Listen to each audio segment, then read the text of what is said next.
Hi friends, welcome to my channel. So మనం ఇప్పటిదాకా different videos వచ్చేసాం కదా. ఈ రోజు ముగిస్తున్నాను మీకు ఏంటంటే మనకి రీసెంట్గా so Jason aggregate, object aggregate, I mean అరే అగ్రిగేట్, ఆబ్జెక్ట్ అగ్రిగేట్ రెండు ఫంక్షన్స్ అయితే రిలీజ్ చేయడం జరిగింది. ఈవెన్ ఈ ఫంక్షన్స్ అనేది సో ఫ్యాబ్రిక్ డేటాబేస్ లో ఎలా వర్క్ అవుతాయి ఏంటనేది నేను పర్టికులర్గా వీడియో చేయడం జరిగింది. బట్ ఈ ఫంక్షన్స్ అనేది ఫ్యాబ్రిక్ సీక్వెల్ డేటాబేస్ లో కూడా వర్క్ అవుతాయా లేదని చెక్ చేద్దాం. ఓకే, సో జేసన్ టైప్ అనేది మనకి చాలా చాలా ఇంపార్టెంట్. అంటే జావా స్క్రిప్ట్ ఆబ్జెక్ట్ నోటేషన్. ఇక్కడ మీరు తెలుసుకోవాల్సింది ఏంటంటే ఆబ్జెక్ట్ అరేస్ అండ్ అరేలో ఆబ్జెక్ట్స్ ఎలా ఉంటాయి, లేకపోతే ఆబ్జెక్ట్లు అరేస్ ఏంటి, ఇదంతా కూడా ఒక 5 to 10 minutes ప్రాపర్గా కాన్సన్ట్రేషన్ చేస్తే మనకి ఈజీగా అర్థమవుతుంది అన్నమాట. ఇది పెద్ద కష్టమైతే కాదు, కాకపోతే సో ప్రాపర్గా కొంచెం టైం స్పెండ్ చేస్తే మీకు అర్థమవుతుంది. Okay, let's come to the point. ఇక్కడ నేను ఒక టేబుల్ క్రియేట్ చేస్తాను. ఒక 4 కాలమ్స్ ఉన్నాయి. Employee ID, employee name, location code, course name. ఇది మనకి ఒక 4 కాలమ్స్ అయితే ఉన్నాయి అనమాట. ఫస్ట్ ఇది టేబుల్ అనేది క్రియేట్ చేస్తాను. సో ఓకే, టేబుల్ సక్సెస్ఫుల్ గా క్రియేట్ అయింది. దాని తర్వాత కొంత డేటా కూడా రన్ చేస్తాను. So okay, run. So data కూడా రన్ అయింది.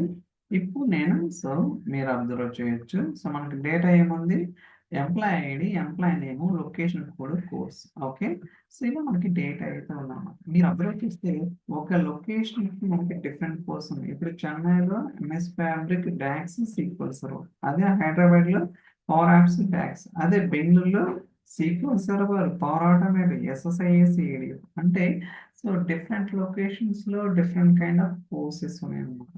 ఇప్పుడు నేను సో ఏదైతే ఇందాక చెప్పానో అరే అగ్రిగేషన్స్, లైక్ ఏదో అరే అగ్రిగేషన్ కావచ్చు, ఆబ్జెక్ట్ అగ్రిగేషన్ కావచ్చు, వాటితోటి సో డేటాని ఎలా అగ్రిగేట్ చేస్తాము, లైక్ ఏదో అరే కావచ్చు, ఆబ్జెక్ట్ కావచ్చు, మనమైతే ప్రాక్టికల్ గా will try to see that. So simple, ఇక్కడ పెద్ద కష్టం అయితే ఏమన్నా, I don't think so it's very difficult understand. It's very easy. Okay, so చేసిన అరే అగ్రిగేషన్ అన్నమాట. సో ఇదేంటంటే మీరు ఏదైతే కాలం ని అగ్రిగేట్ చేయాలనుకున్నాను బేస్డ్ ఆన్ అరే. ఓకే, పేర్లో ఉందన్నమాట. అరే అగ్రిగేషన్ అంటే అగ్రిగేషన్ అనేది అరేలో వస్తుంది అనమాట. ఓకే, అరే అంటే స్క్వేర్ బ్రాకెట్స్, అదే కర్లీ బ్రేసెస్ చూస్తే ఆబ్జెక్ట్ అవుతుంది. ఆబ్జెక్ట్ లో కీ వాల్యూస్ ఉంటాయి అన్నమాట. ఇక్కడ నేను కోర్స్ నేమ్ అనేది ఈ కాలంకి ఈ ఫంక్షన్ కి ఇన్పుట్ ఇచ్చాను. సో చూద్దాం, లెట్స్ సీ దట్. చేయండి.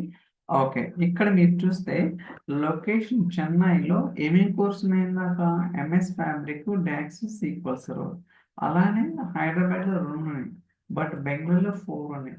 అంటే ఇక్కడ మీరు ఏదైతే కాలం నేమ్ అనేది ఈ ఫంక్షన్ కి ఇన్పుట్ పారామీటర్ గా స్పెసిఫై చేస్తారో ఆ కాలంలో ఉన్న వాల్యూస్ అన్ని కూడా అరే కింద వస్తాయి అన్నమాట. చూడొచ్చు. సో స్క్వేర్ బ్రాకెట్స్ ఇది కాపీ చేయాలి.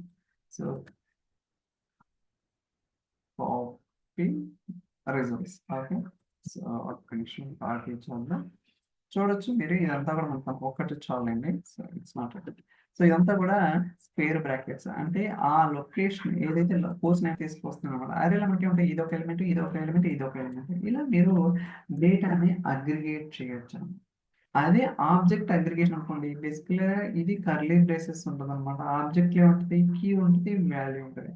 అంటే ఒక పర్టికులర్ కీకి సో వాల్యూస్ అనేది డిఫరెంట్ డిఫరెంట్గా ఉండొచ్చు అనమాట. బట్ నేను so due to I mean మనం తీసుకున్న శాంపిల్ డేటా కాబట్టి సో ఆబ్జెక్ట్ వచ్చేసరికి so JSON underscore object అరేలో కీ వచ్చేసరికి లొకేషన్ కోడ్ అండ్ వాల్యూ వచ్చేసరికి కోర్స్ నేమ్ అనమాట. చూద్దాం వర్క్ అవుతుందా లేదా.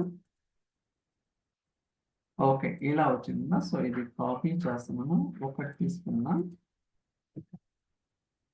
మీరు కావాలంటే సో డేటా కూడా ఉండదు, చూడొచ్చు.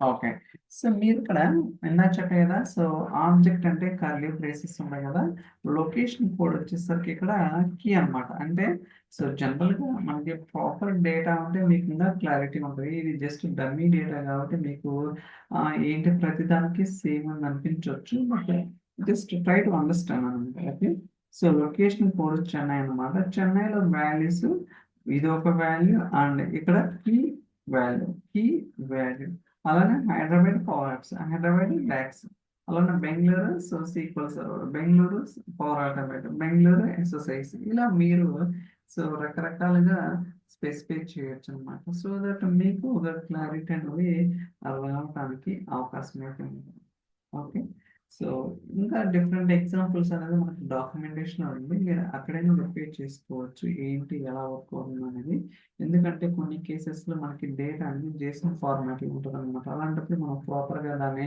అన్స్ట్రక్చర్డ్ అంటే కామన్ ఫార్మాట్ తీసుకురావడం లేదా దాన్ని అగ్రిగేట్ చేయడం ఇలా రకరకాల యూస్ కేసెస్ అయితే మనకి రియల్ టైంలో ఉండడానికి అవకాశం అయితే ఉంటుంది అనమాట సో ఐ థింక్ ఈ వీడియో మీకు నచ్చిందని అనుకుంటున్నాను so thank you so much for watching catch next video bye